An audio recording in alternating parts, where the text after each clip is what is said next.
UN itu kita orientasinya sudah salah gitu. Karena UN orientasi pada konten. Konten udah usang sekarang dan konten ada di mana-mana. Yang dibutuhkan adalah fondasi, terutama dalam berpikir kritis, yaitu dengan literasi dan juga dengan angka, numerasi dan karakter. Ini 3 fondasi. Mau bidang apa saja, mau nanti disiplin apa saja, kita harus memiliki SDM yang literasinya oke, numerasinya oke, karakternya oke. Makanya itu ujian nasional kemudian Merdeka Belajar pertama itu orientasi yang selama ini mengganggu. Mau pelatihan musuhnya kayak gimana, ujung-ujungnya persiapan buat UN. Diskriminasi terhadap berbagai mata pelajaran yang dianggap tidak penting. Padahal anak harus tumbuh kembang holistik. Gitu.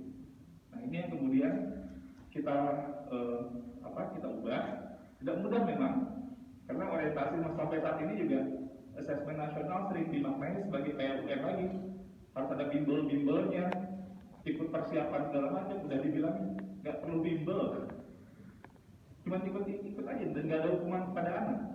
Yang kita inginkan adalah bagaimana melakukan support justru ketika ada sekolah yang perlu bantuan. Tapi nggak ada hubungannya dengan seperti nilai UN yang dulu gitu. Tapi masih dimaknai sebagai. Jadi sekali lagi asesmen nasional itu sama sekali nggak ada. Itu kayak survei, kayak sensus aja.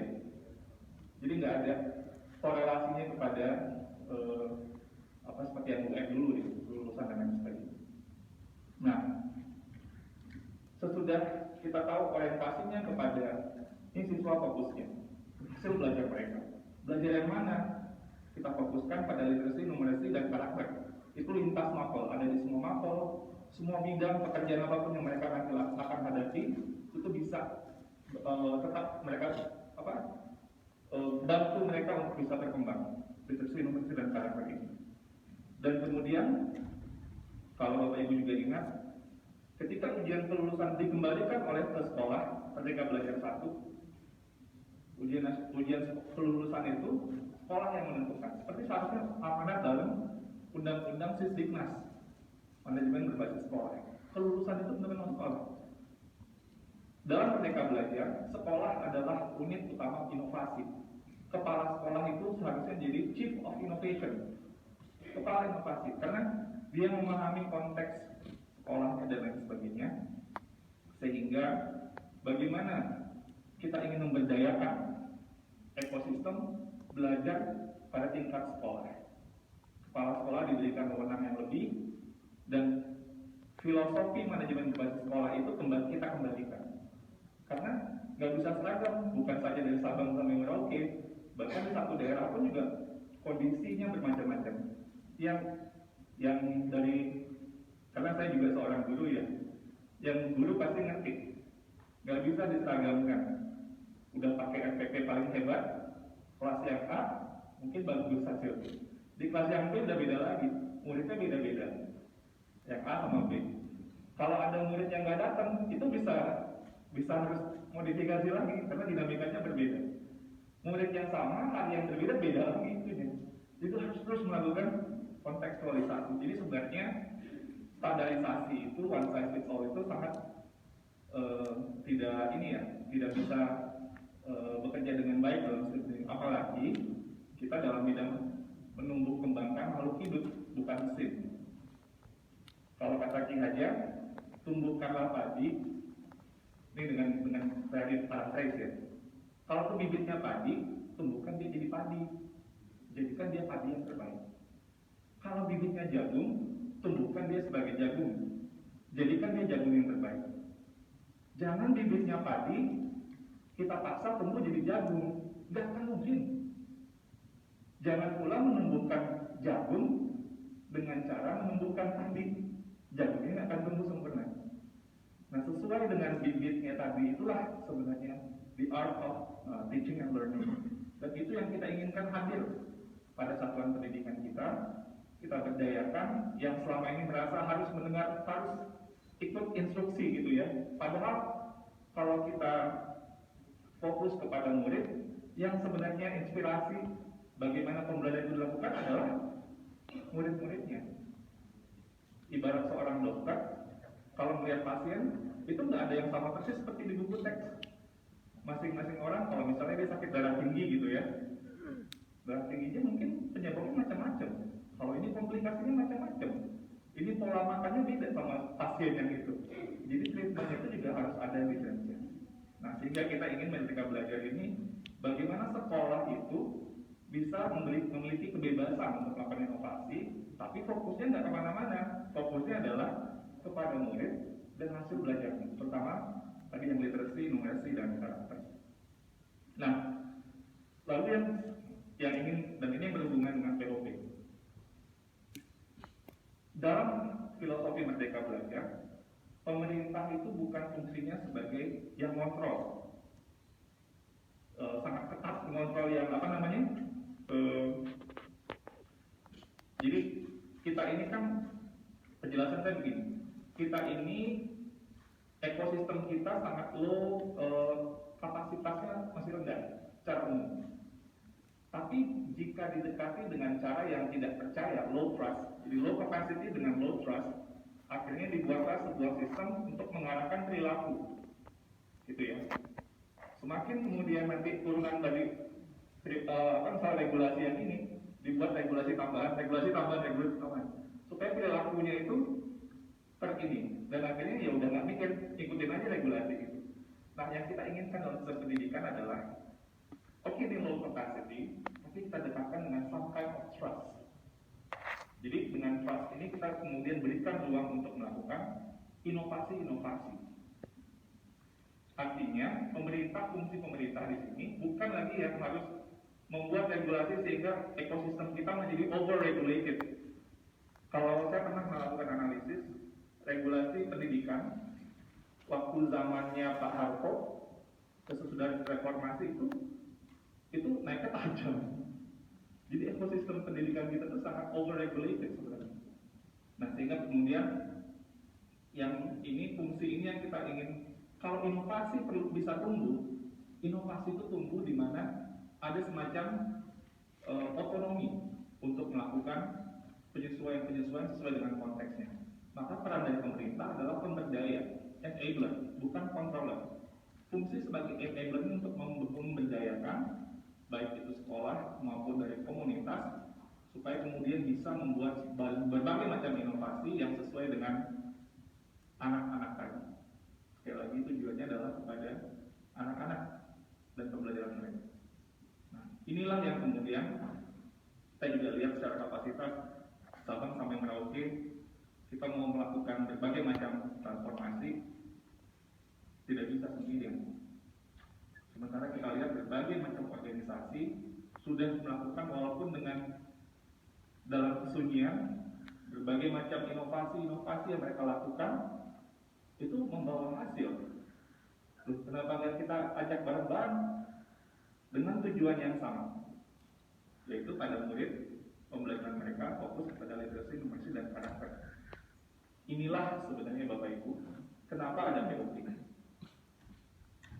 Jadi POP ini, program organisasi penggerak itu adalah sebuah terobosan tadi yang kita harapkan untuk yuk kita bareng-bareng, kita bersama-sama untuk benahi pendidikan di Indonesia. Sebenarnya bukan, kembali lagi, bukan pada orang dewasanya, yang sasaran itu adalah anak-anak kita dari Sabang sampai Merauke. Bahkan yang kita inginkan itu organisasi itu bisa pergi ke tempat-tempat yang terpencil, tempat-tempat yang tidak bisa dengan cepat pemerintah bergerak dengan lincah, karena dia organisasi, dia mungkin lebih lincah gerakan. Nah, inilah yang kemudian kita lakukan, walaupun dengan berbagai perjalanannya, dan ditambah dengan pandemi Bapak Ibu, menambah komplikasi semuanya. Dan kalau berbicara tentang komplikasi pandemi, mungkin kami pun di Direktorat Jenderal Guru dan Tenaga Pendidikan mengalami hal yang sama, bingungnya mungkin dengan Bapak Ibu sekarang, ketika misalnya program guru penggerak. Program pendidikan guru penggerak itu didesain awalnya tidak dalam kondisi pandemi. Begitu kita pandemi, putar otak, gimana caranya nih? Waduh, dan kita nggak tahu pandemi ini mau seperti apa. akhirnya banyak metode jadi daring. Saya termasuk orang yang di awal skeptis, wah udah deh kalau pandemi kayaknya mungkin nanti dia angkatan ketiga atau angkatan keempat kalau pandeminya udah betul-betul hilang gitu ya, baru kita bisa melihat hasilnya. Tapi ternyata angkatan pertama itu yang saya cek gitu ya, bahkan sampai ke Papua Barat, kalau Bapak Ibu ke desa nelayan di Kalimantan Timur gitu ya, ada komentar begini, Pak Iwan, ini beneran nih kayak guru-guru Indonesia kok kayak guru-guru anak saya di Australia. Dia ngomong guru Papua Barat loh Bapak Ibu, bukan guru Jawa, guru di desa nelayan di Kalimantan Timur. Kok bisa ya guru-guru ini seperti ini gitu? Saya bilang, saya nggak tahu, saya juga kaget gitu. Karena ternyata guru-guru kita ini, menurut saya ya, banyak sekali yang luar biasa, namun selama ini mungkin tidak mendapatkan kesempatan dan kepercayaan untuk melakukan inovasi. Ketika mereka diberi kepercayaan, saya aja yang merancang program dari awal, ikut gitu ya, mendesain dan mengawal gitu pelaksanaan, saya pun kaget. Dan saya juga sebagai peneliti di bidang bagaimana guru belajar itu, saya kaget. Ini kok bisa ya? Perubahan itu bukan perubahan, ini ya Bapak Ibu, bukan perubahan, oh dia tahu tekniknya seperti ini, enggak. Ini lebih kepada mindset. Dan itu yang paling susah kan, perubahan mindset itu.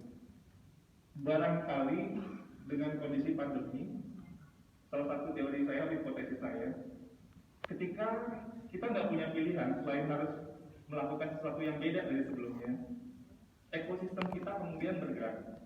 Barangkali karena memang guru-guru kita ini sangat luar biasa orientasi kepada murid, mereka kemudian bergerak melakukan berbagai macam cara, sehingga kemudian mereka mulai, istilahnya ini, nyaman dengan ketidaknyamanan.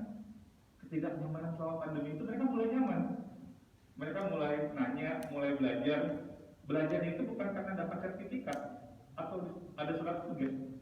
Pengen belajar aja, ini gimana? Murid saya kayak gini tuh gimana caranya? Dan ini masif seluruh Indonesia, bukan hanya di program guru penggerak, tapi di guru penggerak ini, karena ini kita datanya kita track terus,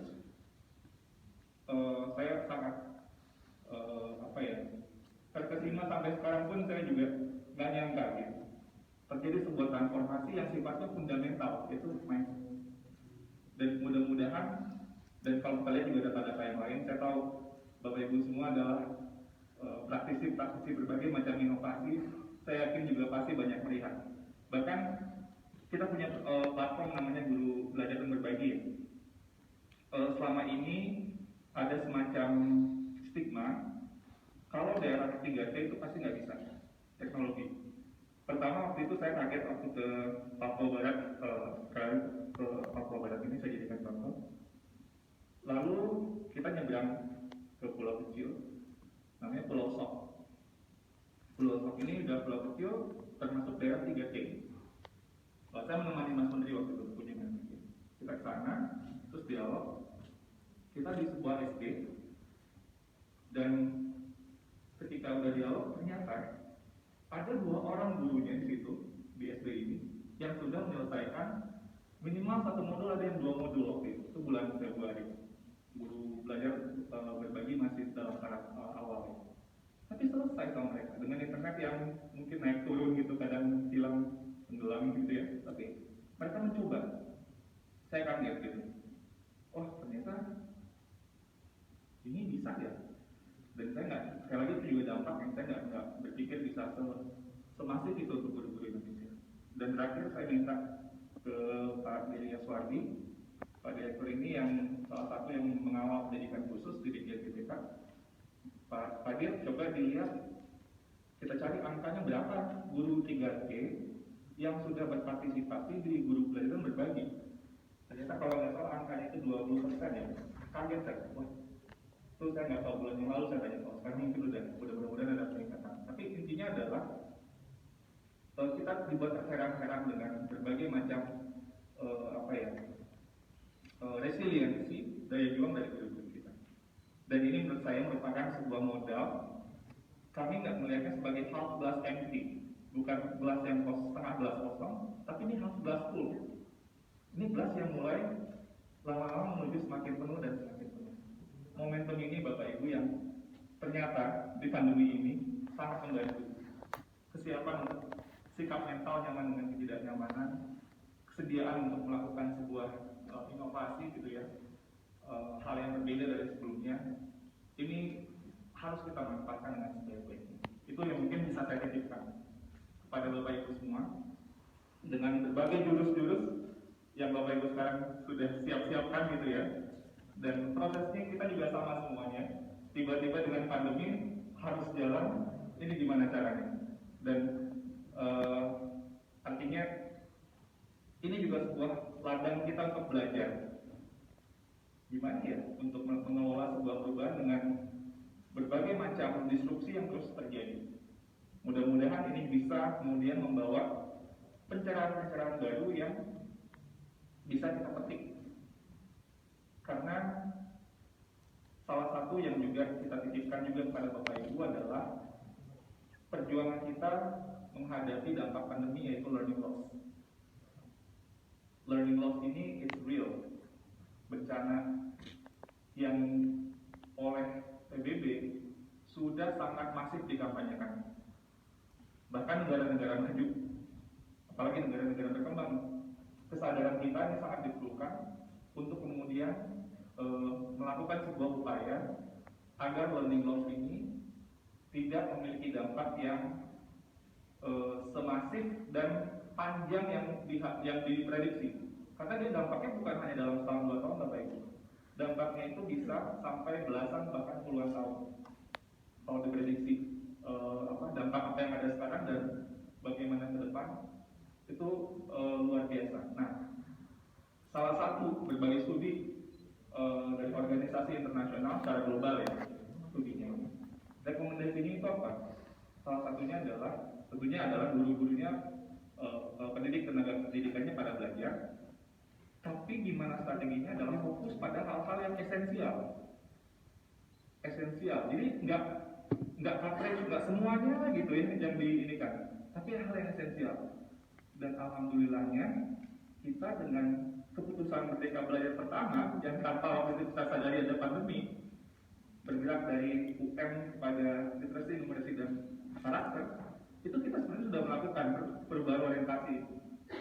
Itu adalah hal-hal yang fundamental, hal yang esensial, dan POP didesain dengan kerangka itu. Kita sama-sama ini bergerak Bapak Ibu memperjuangkan literasi, numerasi dan pengembangan karakter. Ada variasi tentunya di antara berbagai organisasi di sini. Ada yang fokus ke literasi, ada yang numerasi, ada yang karakter atau kombinasi gitu ya. Nah, kita tuh berjuang bersama-sama untuk itu.